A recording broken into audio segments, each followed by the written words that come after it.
आगे मुरली में आया है कि पिंडदान क्या होता है।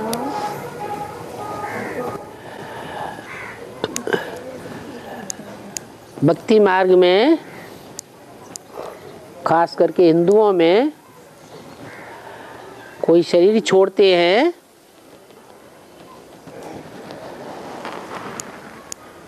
तो शरीर छोड़ने के बाद भी कुछ क्रियाकर्म किए जाते हैं।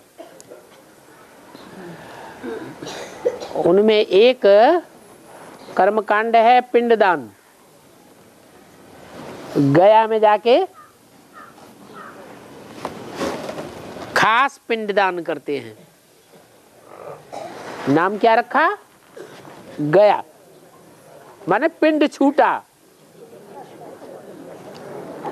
ऐसे न हो कि भूत प्रेत बन करके हमारे ऊपर आक्रमण करता रहे, हमारे परिवार के बाल बच्चों को दुखी करता रहे, इसलिए पिंड लगाए देते हैं।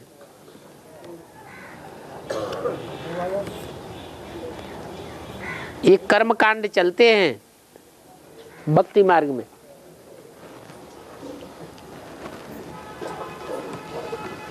वास्तव में तो जो भारतवासी हैं, भारत में हिंदुओं की संख्या ज्यादा है, वो भारतवासी तो देवताओं को मानने वाले हैं। या तो भगवान को मानते हैं या तो देवताओं को मानते हैं। देवताओं को इसलिए मानते हैं कि देवताओं में से ही कोई एक देवता निकलता है जो भगवान के स्तर तक पहुंच जाता है। कहते हैं परम पिता परम आत्मा।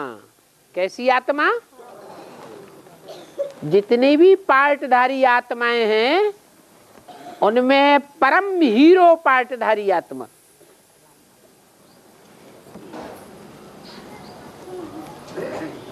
इसलिए देवताओं को भी पूजते हैं। लेकिन दूसरे देशों में, दूसरे धर्मों में देवताओं को नहीं मानते, वो फरिश्तों को मानते हैं। इसको मानते हैं जो भूत प्रेत होते हैं उनमें जो श्रेष्ठ आत्माएं हैं उनको कहते हैं फरिश्ता।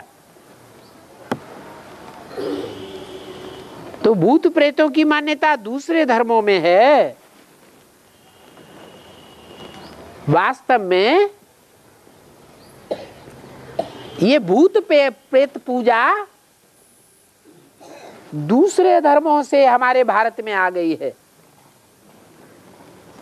हमारे भारतवासी भूत प्रेतों को मानने वाले नहीं हैं, अब मानते हैं। जब से ये विदेशी आए, विदेशियों के आक्रमण हुए, ये आतताई आए, इन आतताइयों ने आकर के भारत में ढेर की ढेर हत्याएं की।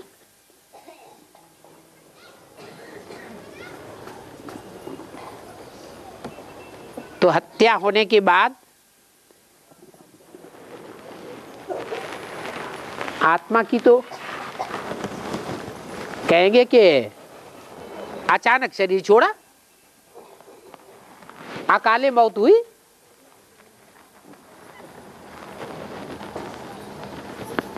ये अकाले मौत जैसे जैसे बढ़ती जाती है वैसे वैसे भूत प्रेतों की संख्या भी बढ़ती जाती है।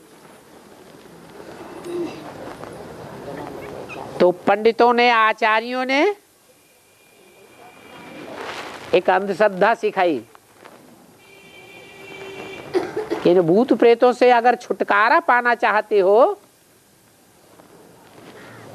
तो पिंड दान करो, पिंड छूट जाएगा।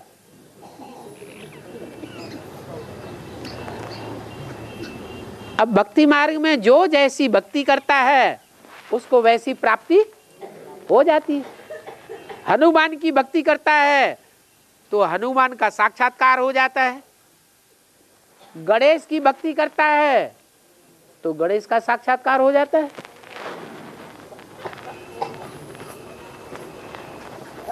सर्प की भक्ति करता है, पूजा करता है नाग पंचमी में,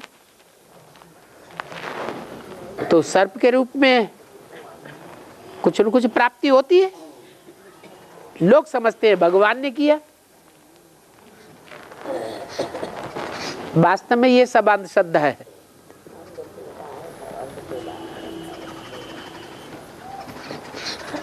भगवान से प्राप्ति तो असली तब ही होती है जब भगवान प्रैक्टिकल में इस सृष्टि पर आता है।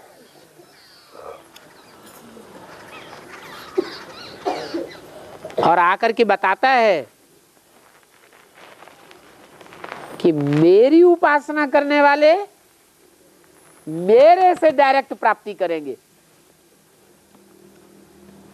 और देवताओं की उपासना करने वाले देवताओं से प्राप्ति करेंगे, और भूत प्रेतों की उपासना करने वाले भूत प्रेतों से प्राप्ति करते हैं।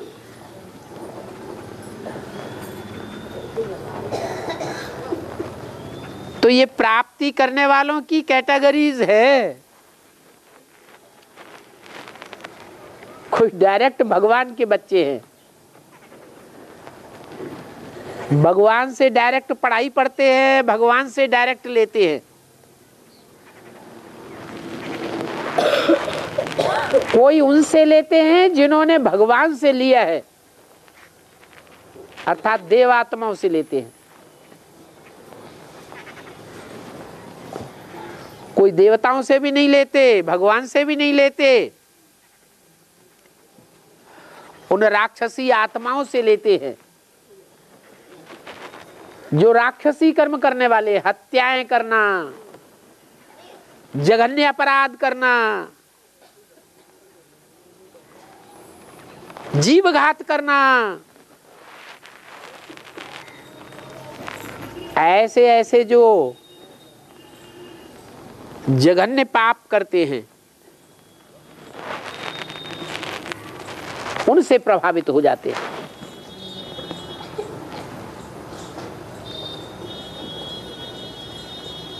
अभी यहां शूटिंग हो रही है क्या?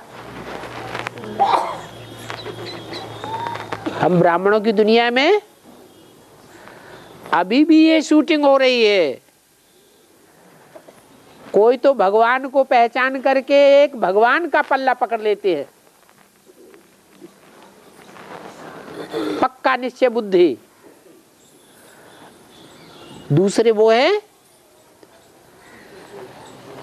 जो देखा दूनी भगवान को मान तो लेते हैं, इतने मानते हैं, इतने मानते हैं, इतने मानते हैं। अच्छा हम भी मान जाते हैं, लेकिन बुद्धि में अच्छी तरह से बात बैठती नहीं है। तो उनका काम होता है, खुद निश्चय बुद्धि नहीं है तो जहां उनका निश्चय बैठेगा, जहां श्रद्धा बैठेगी, अरे 63 जन्मों के हिसाब किताब तो है ना हर आत्मा के। 63 जन्मों में हर आत्मा का कोई न कोई तो ज्यादा नजदीकी रहा होगा या नहीं? कोई न कोई ज्यादा नजदीकी रहा है। तो जो आत्मा ज्यादा नजदीकी रही है वो ही शूटिंग पीरियड में यहां भी उसकी ज्यादा नजदीकी रहेगी।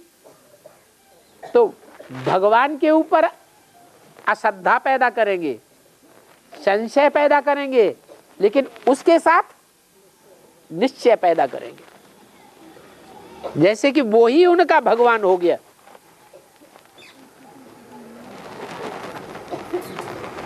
ऐसे ऐसे होता रहता है।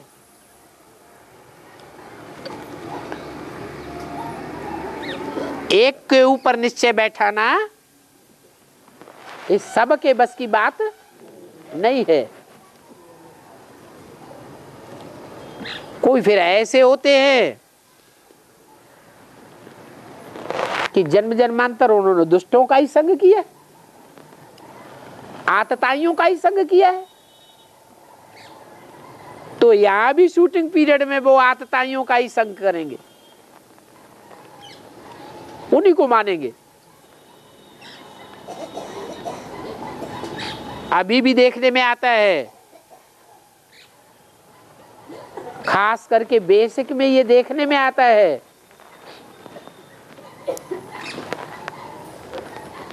कि तांत्रिकों की पूजा कर रहे हैं। तांत्रिक उन्हें कहा जाता है जो भूत प्रेतों को कंट्रोल करते हैं, भूत प्रेतों को मानते हैं। भगवान भूतनाथ आता है इस सृष्टि पर, उसको न पहचान पाने के कारण तांत्रिकों की मनौती करके भूत प्रेत आत्माओं का आक्रमण उनके ऊपर कराते हैं। इसके ऊपर भूतनाथ और भूतनाथ के बच्चों के ऊपर। इसलिए शिव कहो रुद्र भगवान कहो, उसके 108 रुद्रगण गाए हुए हैं रुद्रमाला, जिनकी यादगार है रुद्राक्ष की माला।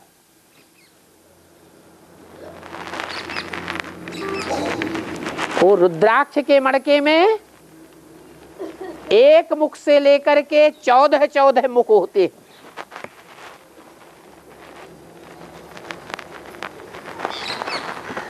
उनका नाम है रुद्राक्ष, माने उन सभी 108 मणकों में जो रुद्र है, शिव नहीं, कौन? रुद्र, जो रौद्र रूप धारण करता है, महाकाल, वो प्रवेश करता है 108 मणकों में। शिव तो एक ही मुकर्रर रथ में प्रवेश करता है, लेकिन शिव ज्ञान नहीं कहा जाता, ज्ञान यज्ञ क्या कहा जाता है? रुद्र ज्ञान यज्ञ।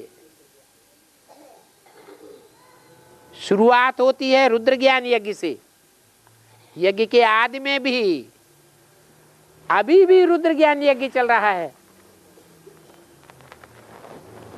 तो वही रुद्र 108 मणकों में प्रवेश करता है।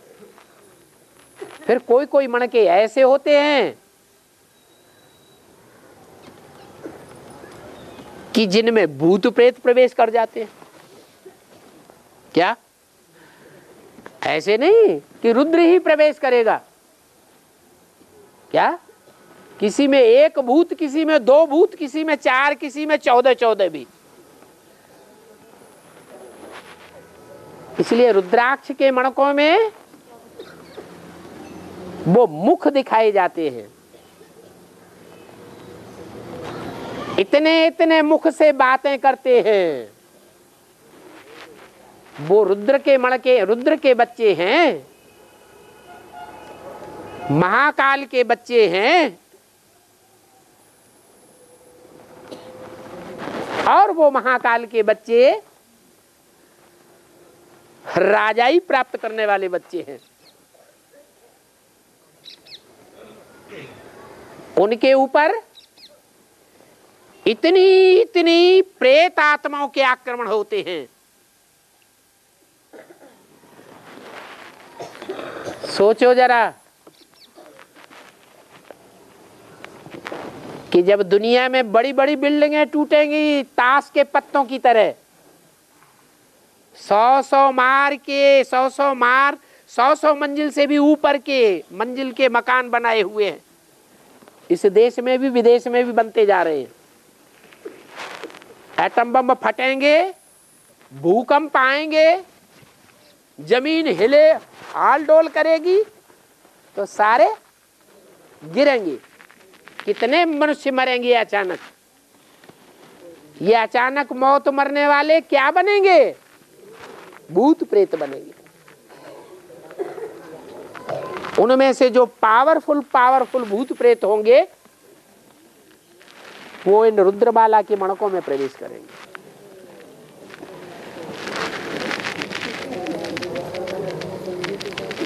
क्योंकि ये आसुरी शक्तियां रावण संप्रदाय हैं, वो जान लेती हैं कि युद्ध विकराल है, भगवान का ज्ञान हमारे पल्ले नहीं पड़ेगा, हम इसको ग्रहण नहीं कर सकते, तो कम से कम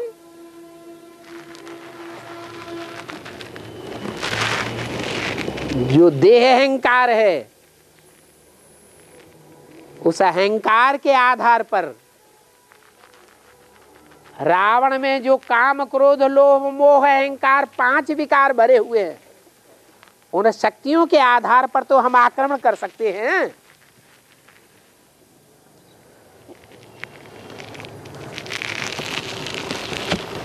तो उन बीके वालों को भगवान तो नहीं मिलता है, कौन मिल जाते हैं? वो तांत्रिक मिल जाते हैं। वो आज के तांत्रिक नोटों की गद्दियां लेते हैं और काम करते हैं भूत प्रेतों के द्वारा।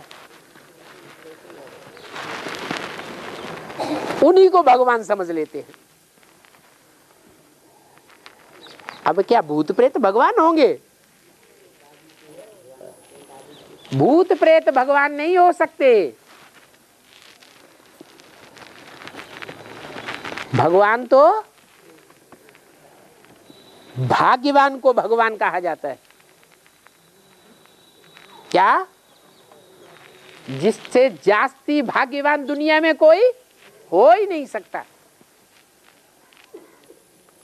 वो निराकार शिव ज्योति बिंदु जिसमें प्रवेश करता है मुकर्रर रूप से, वो दुनिया का सबसे जास्ती भाग्यवान होता है। विश्व का बादशाह होता है। दुनिया में और कोई मनुष्य मात्र, कोई भी धर्म का फॉलोअर कितनी भी ताकत लगाया हो, बाहुबल की, हिटलर हो, नेपोलियन हो, मुसोलिनी हो, अलेक्जेंडर हो, कोई भी विश्व के ऊपर कंट्रोल नहीं कर सका।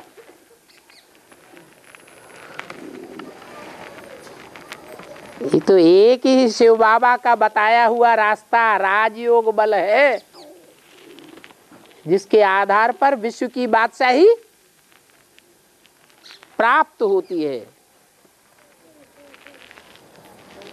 जो विश्व की बादशाही लेने वाला होगा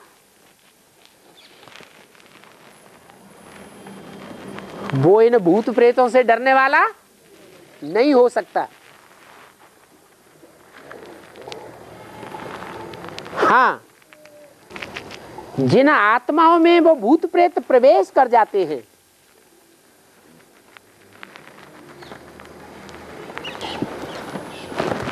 वो प्रभावित हो सकती है। प्रभावित होती है तब तो उनमें प्रवेश होता है। अगर प्रभावित न हो तो वो भूत प्रेत उनमें प्रवेश कर सकते हैं? नहीं कर सकते।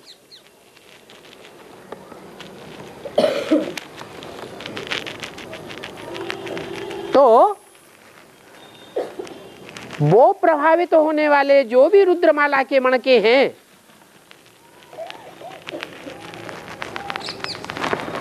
वो एक को छोड़कर हैं। एक मणका ऐसा है जो एक मुख वाला है,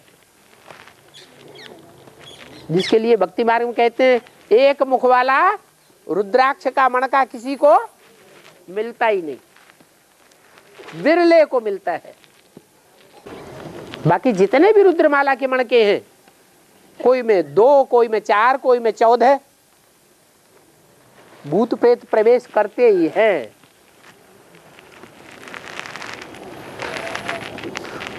तो इनसे पिंड कैसे छूटे?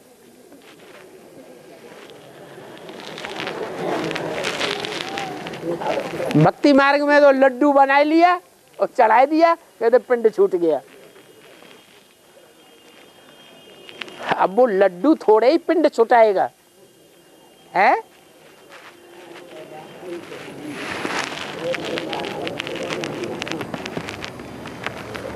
ये तो ऐसा ज्ञान का लड्डू है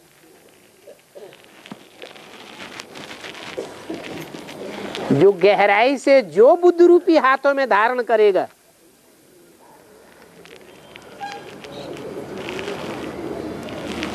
उसी का छुटकारा होगा इन भूत प्रेतों से, रावण संप्रदाय से, कंसी जरासिंधी से, दुर्योधन दुशासन से। नहीं तो छुटकारा होने वाला नहीं है।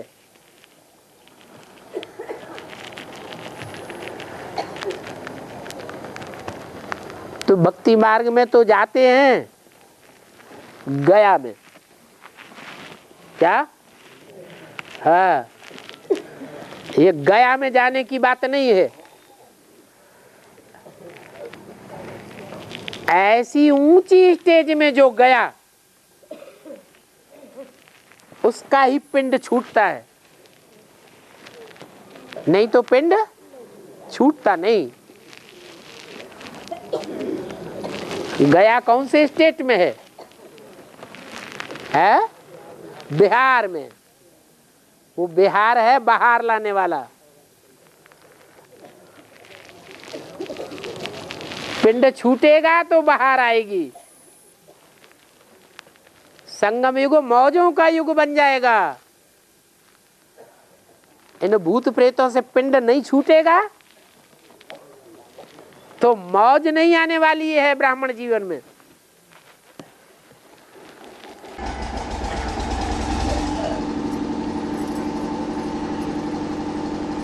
और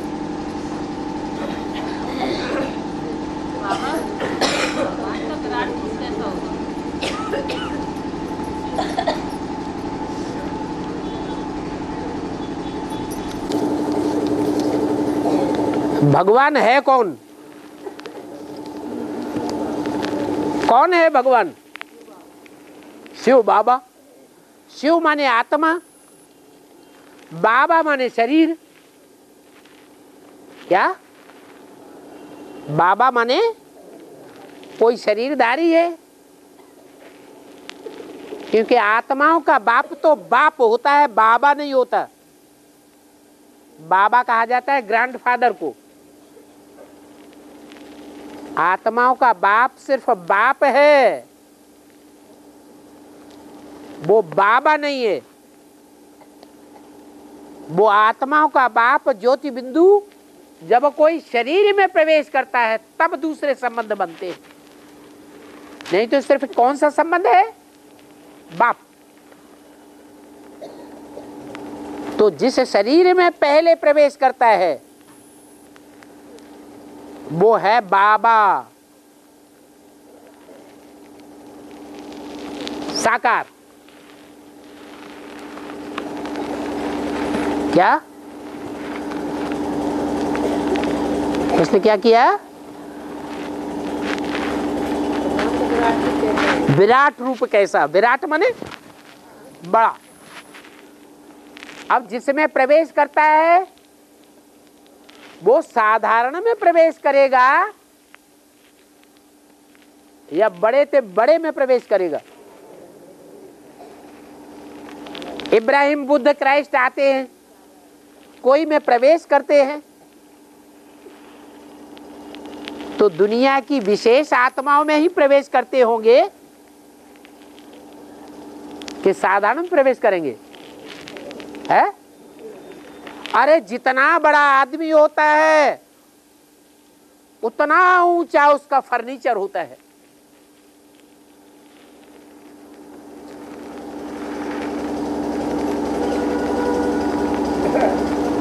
देवताओं को भी दिखाते हैं, जितनी प्योरिटी वाला होगा उतना पावरफुल उसका वाहन होगा।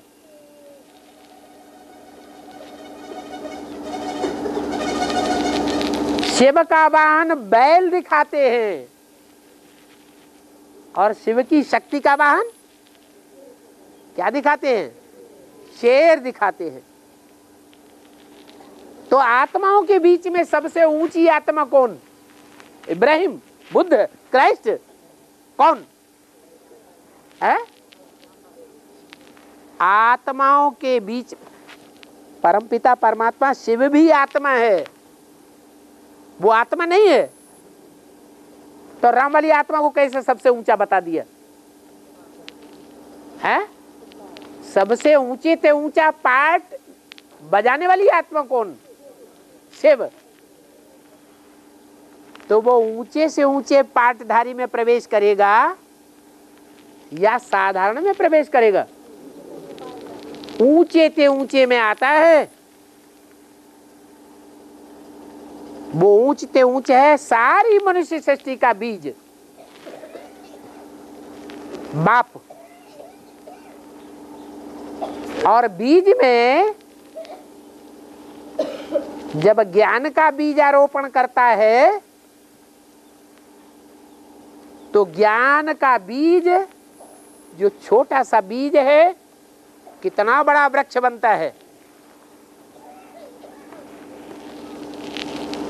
500-700 करोड़ पत्तों वाला बीज।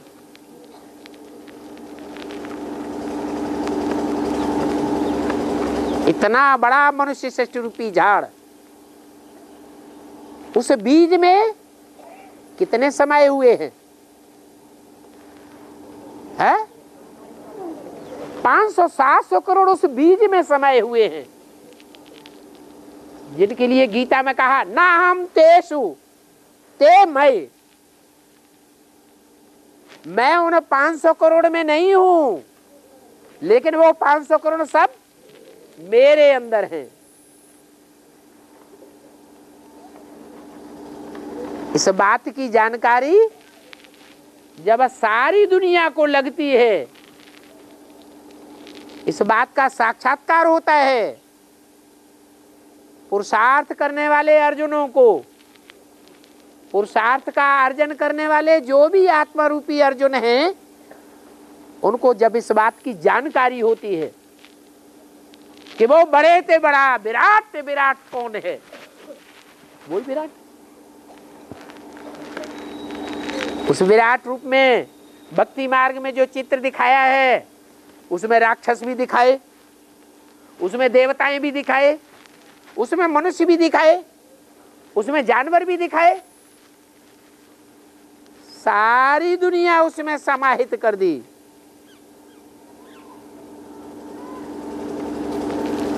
और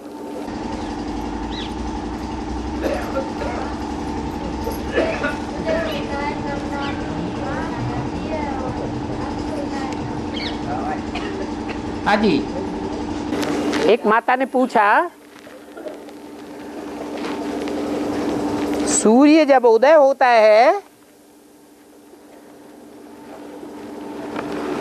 तो भी लालिमा देखने में आती है पहले,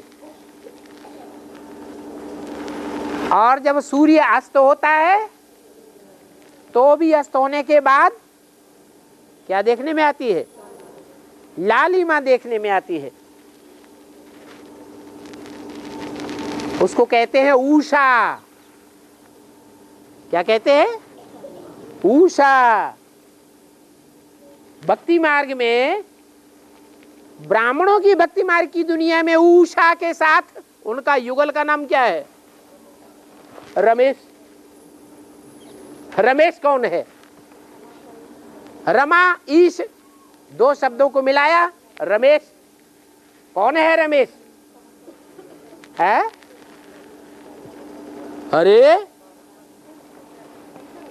दक्षिण भारत है, भारत का विदेश, और उसकी राजधानी है माया की नगरी बॉम्बे, जहां से ज्ञान के बम फूटेंगे। इसलिए बोला दिल्ली है स्थापनाकारी, बॉम्बे है विनाशकारी। इसलिए उस नगरी का नाम क्या पड़ा? बॉम्बे। तो बाप विदेशी बनकर के आया है या स्वदेशी बनकर आया है? विदेशी बनकर आया है। उसकी राजधानी कहाँ है? हा? अरे राजधानी कहाँ है? दिल्ली में। अरे बाप विदेशी है, विदेशियों की राजधानी भारत के अंदर जो दक्षिण भारत का विदेश है, उसकी राजधानी कौन सा शहर है? बॉम्बे। तो भक्ति मार्ग की दुनिया में ब्राह्मणों में दिखाया गया उषा रमेश वहां के, जो जड़ चित्र तैयार करते हैं। कैसे चित्र तैयार करते हैं? ढेर के ढेर जड़ चित्र तैयार कर दिए। तो ब्राह्मणों की ज्ञान मार्ग की दुनिया में कोई रमेश ऐसा होगा या नहीं जो चैतन्य चित्र तैयार कर दे? है? अरे सैकड़ों चैतन्य चित्र तैयार होंगे या नहीं होंगे? होंगे। तो वो रमेश है रमा का ईश। रमा कहते हैं पार्वती को। रमा किसको कहते हैं? पार्वती को। उसका ईश कौन हुआ? शंकर जी। तो शंकर जी वो हुआ ज्ञान सूर्य। क्या हुआ? ज्ञान सूर्य। और उनकी युगल का नाम है उषा, लालिमा। तो जो बेहद की लालिमा उषा है वो कौन सी आत्मा है? त्रिमूर्ति का परिचय तो लिए सब बैठे हैं। तो कह रही बड़ी मम्मी और बताओ है? है? इधर बुढ़िया ने कहा बड़ी मम्मी, इधर कहते हैं छोटी मम्मी। अब सच्चाई कौन है? भाई लोग बताएं सच्चाई क्या है? हैं? माने छोटी माँ या बड़ी माँ? छोटी माँ। माना सनसेट पॉइंट की यादगार कहाँ बनी हुई है? माउंट आबू में। वो ज्ञान सूर्य जो ब्रह्मा के तन के द्वारा मां के रूप में प्रकट हो रहा था, वो माउंट आबू में अस्त हो गया।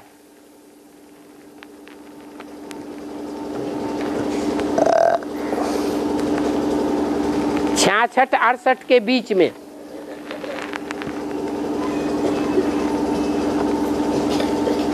तो जब ज्ञान सूर्य वो अस्त हुआ,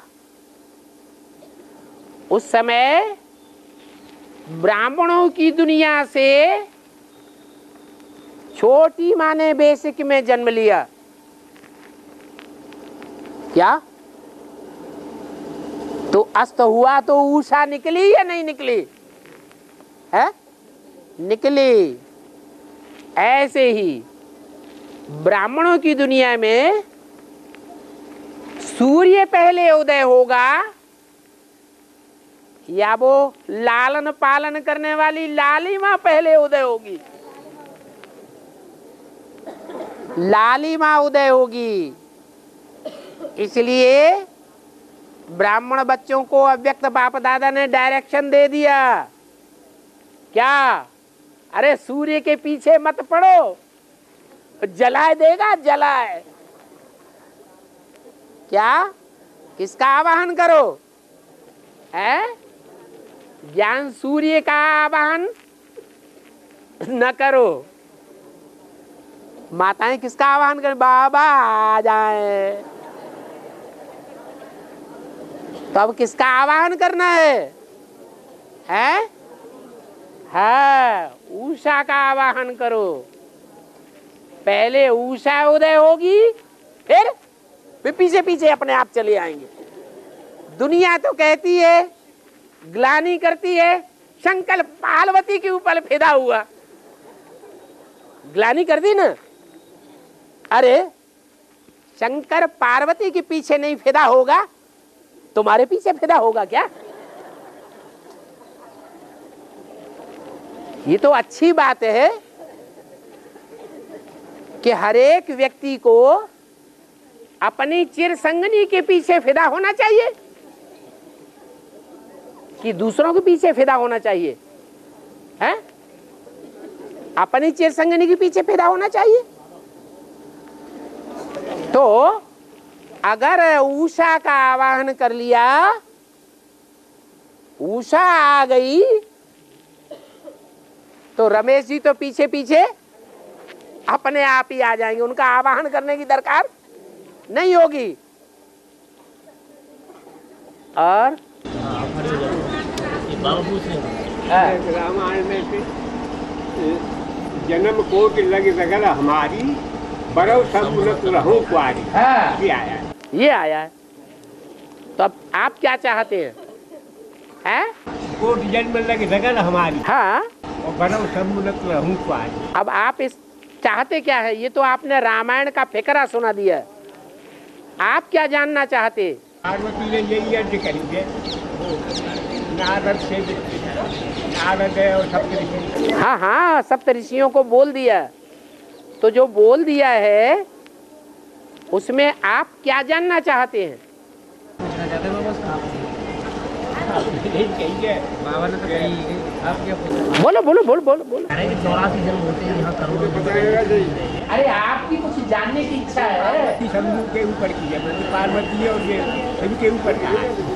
शिव और पार्वती के ऊपर का है, जैसे हैं? अभी आपने बोला ना कि हाँ। शंकर यानी पार्वती पे फिदा हुआ, हाँ, ऐसे ही है। तो ऐसे यानी पार्वती शंकर के ऊपर फिदा हुई, ऐसे वहाँ में लिखा है ना हाँ, कि जन्म जन्म लगी रगड़ा जन्म कोट लग रगल हमारी। हाँ। उसके ऊपर। तो एक दूसरे के ऊपर फिदा नहीं होना चाहिए? हाँ? नहीं होना चाहिए? होना चाहिए। हाँ। नहीं, आपको कुछ और जानने की तो इच्छा नहीं ना। आपने तो बात रामायण की बताई कि रामायण में ये बात कही गई, क्योंकि रामायण तो लिखने वाला भगत है या खुद भगवान है? भगत है। भगत तो जानते ही नहीं कि 84 जन्म ही होते हैं। जानते हैं? भगत नहीं जानते। 84 का ही चक्कर होता है। वो तो समझते 84 लाख योनियों में भ्रमण करता है। इसलिए वो जन्म कोटि करोड़ों जन्म तक हमारी यही रगड़ रहेगी बुद्धि में कि किसके साथ जन्म लो? शंकर जी के साथ मेरा जन्म हो, संबंध जोड़ने के लिए। नहीं तो मैं कुंवारी ही रहूं, सारा जीवन ब्रह्मचर्य का पालन करूं। ऐसी उनकी प्रतिज्ञा थी। तो ये प्रतिज्ञा कहाँ की है? संगम युग की प्रतिज्ञा है। ये प्रतिज्ञा तो अच्छी है ना। एक शिव बाबा, दूसरा ना कोई। अगर दूसरा कोई बना लिया या इच्छा कर ली तो जन्म जन्मांतर के सुख में कटौती हो जाएगी। और तीसरा चौथा बनाया तो और ज्यादा कटौती हो जाएगी। और 84 जन्मों में 84 नए नए बना लिए, बहुत कटौती हो जाएगी। प्योरिटी के आधार पर पीस एंड प्रॉस्पेरिटी प्राप्त होगी। ये प्योरिटी का फिकरा बता दिया बाबा ने। एक शिव बाबा, दूसरा न कोई। और अरे रे रे रे रे, अरे दूर वालों को बाद में, पहले नजदीक, आगे से आगे बैठ जाना। बाबा जैसे कृष्ण की 3 पत्नियां बताई, जोर से बोलो, पीछे वाले भी सुने। हाँ, कृष्ण की 3 पत्नियां बताई, उसमें एक सत्य ब्रह्मा भी है। कृष्ण की 3 पत्नियां थी कि 8 थी, पटरानियां और एक महारानी, 3 नहीं थी। कृष्ण की कितनी थी? 8 पटरानियां और एक महारानी। हाँ, सत्य ब्रह्मा नहीं, सत्य भामा।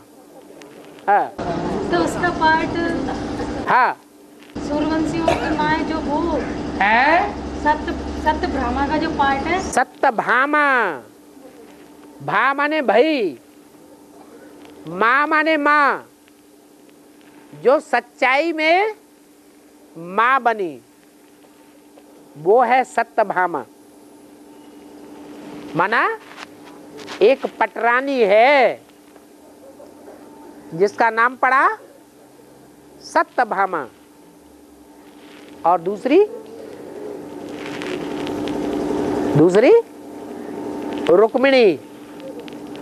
क्या मणि बनते बनते रुक गई है? छोटी माँ को पट्टरानी बनाओगे, पुरुषार्थ करते करते पट्ट में गिरेगी। हैं? अरे कोई बहुत ऊंची चाढ़ी चढ़े और चढ़ते चढ़ते पट्ट से गिरे तो कहेंगे पट्टरानी। ऐसे ही उनके पट्टराणा। 8 देवताएं राणा तो हैं, राजा तो है, बहुत ऊंचे चढ़ते हैं, लेकिन माया उनको भी नीचे गिराती है कि नहीं? जैसे कोई 5वीं मार से गिरे तो पटाख से बीतेगी ना, तो ऐसे ही 8 हुए पट्टराणा तो 8 होने की हुई पट्टरानी।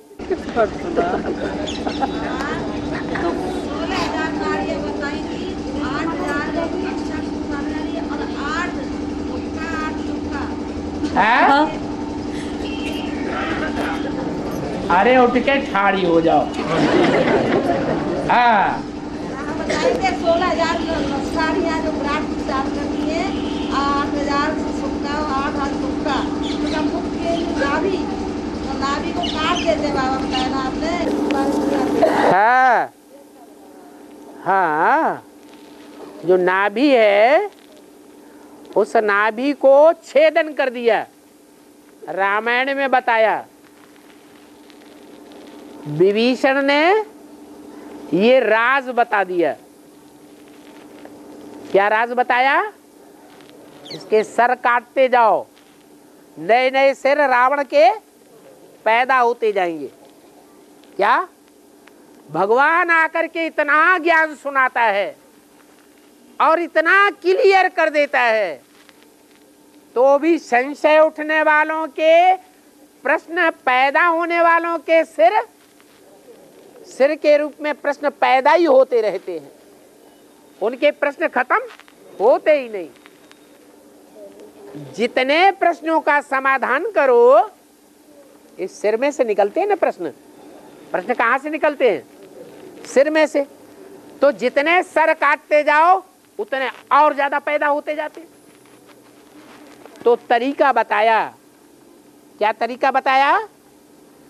कि इस रावण की जो नाभि है उच्छेदन कर दो।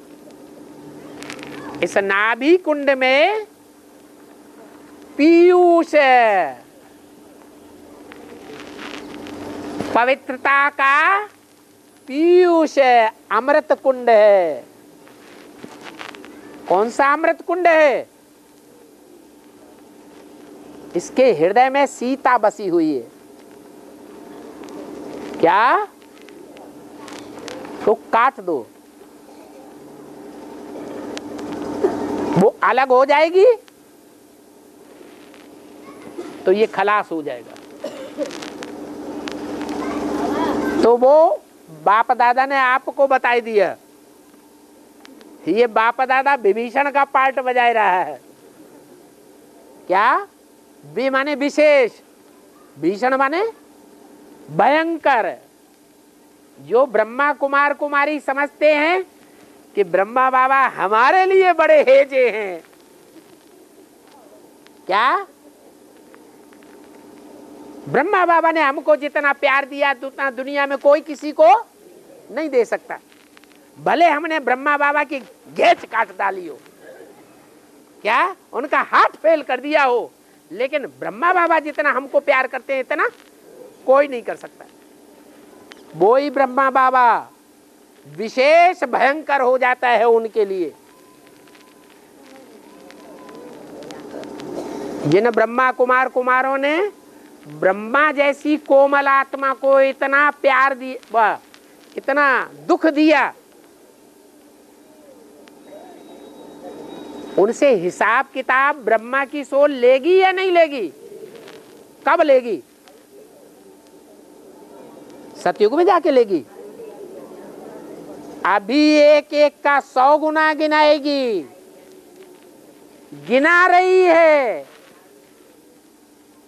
जो भी वाक्य मुंह से बोले जा रहे हैं वो समझते ही नहीं है कि इनका अर्थ क्या है।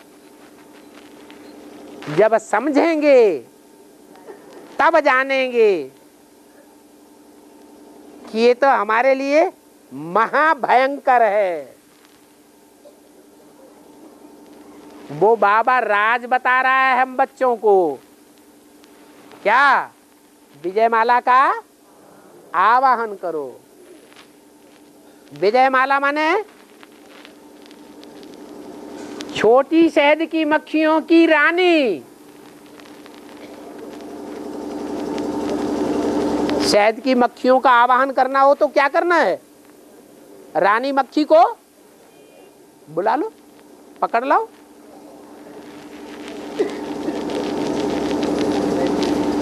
वो पीयूष है नाभि कुंड में, अमृत कुंड है, पवित्रता का आगार है, पवित्रता का महाकुंड है। वो महाकुंड जब आ जाएगा तो रावण अपने आप मर जाएगा।